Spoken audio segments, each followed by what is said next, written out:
Solo necesitamos 3 acordes para poder tocar esa canción, los cuales se repiten círculo tras círculo en el orden que les voy a dar. El primero es un re sostenido. Después pasamos a un fa. Y por último, un sol menor 7.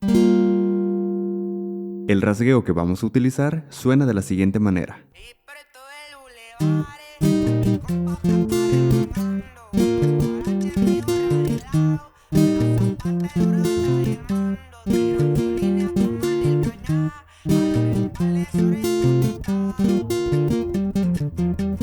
Son dos tipos de rasgueo que puedes ir combinando. Para el primero vamos a tocar el bajeo primario del acorde.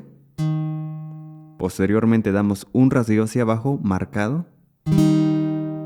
Dejamos un pequeño espacio, tocamos bajeo secundario y uno hacia abajo normal.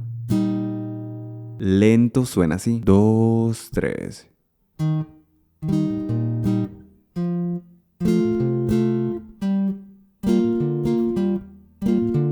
El segundo es similar. Vamos a tocar el bajeo primario del acorde.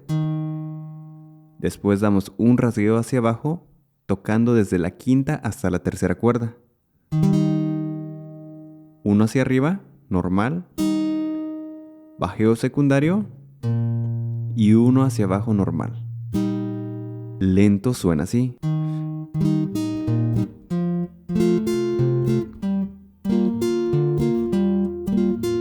Cuando llegamos al acorde de sol menor 7, al final de la estrofa podemos hacer el siguiente arreglo. 2, 3. Nuevamente lo voy a repetir. 2, 3.